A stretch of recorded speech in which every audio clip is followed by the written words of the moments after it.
The film begins by showing a beautiful and peaceful residential area where a family who lives there appears to be an ideal family. The husband's name is Don and his wife's name is Mona. They have two children named Allison and Andre. In this family, Mona dominates with an overbearing attitude and whatever she says must be followed.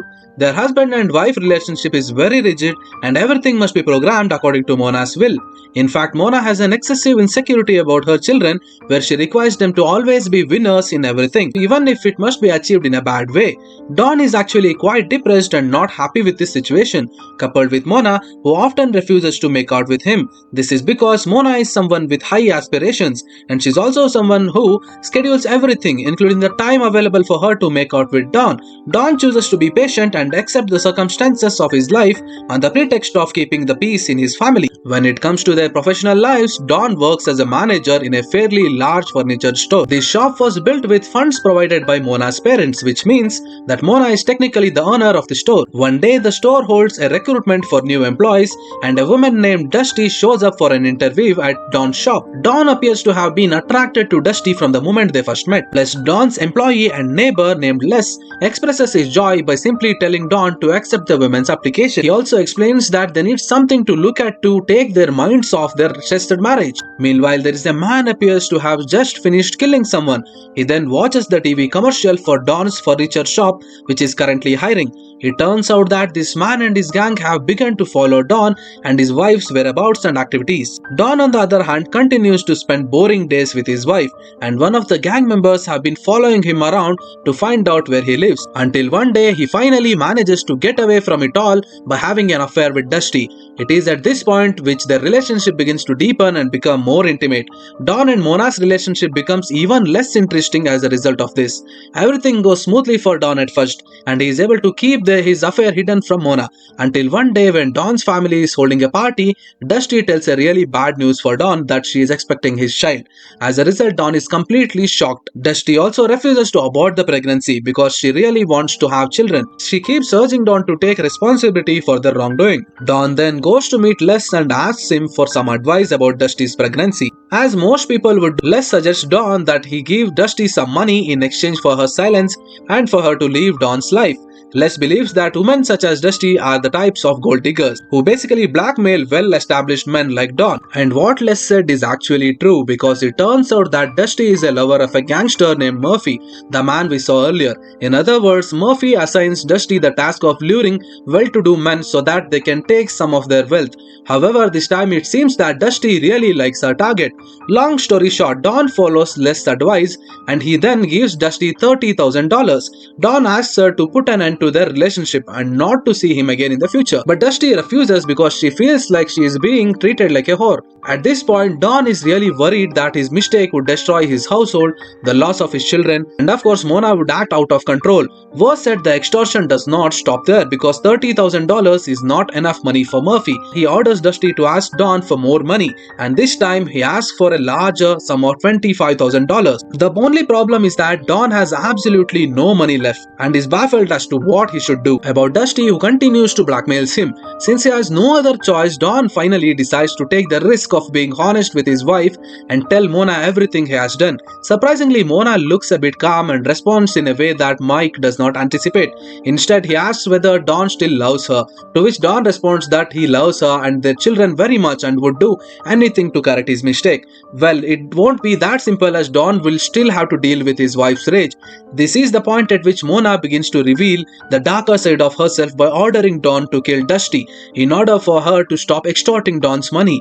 Mona asserts anyone who dares to disturb the integrity of his family, then those person will die at her hands. Dusty then calls Don for the $20,000 cash, which Mona tells him to accept.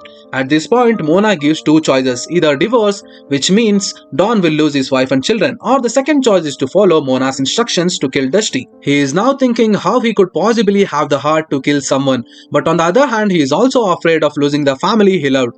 The following day, Mona continues to put pressure on her husband to commit the murder.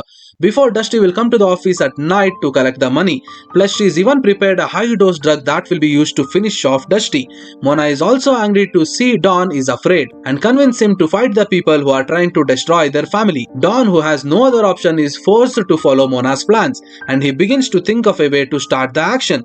Later that night, Dusty then comes and is greeted by Don by giving her a drink that has been drugged. As Dusty drinks a glass of it, she starts to feel strange seeing Dawn behaving in a weird way. Soon after, Dusty eventually realizes that she has been drugged and collapses as the chemical in her body starts to react. Mona then appears and tells him to place Dusty into the trunk. As they get home, Dawn still can't bear his fear to begin their next action, and he is shocked to see that Dusty is still alive. Mona, however, laughs to see this and tells Dawn to go get the hammer. Dawn then gives the hammer to Mona, but instead Mona tells Dawn to do it to correct his mistake. Dawn, who is afraid, explains that he is really unable to do so Mona tells him to open the trunk and let her do it. After that, Dustin's body is taken to the garage for Mona to kill Dusty herself. Dawn can't bear to see all of that and rushes to the toilet and throws up. Murphy, on the other hand, is growing suspicious because Dusty has been missing for several days with no word from her. The next day, when Dawn comes home from work, he is panicked after seeing Murphy talking to his son outside the house. It turns out that Murphy tells Dawn to meet him where he wants to inquire about Dusty's whereabouts. When Murphy meets Dawn at a club, Murphy immediately asks where Dusty has disappeared. At this point, Dawn can still tell the lie that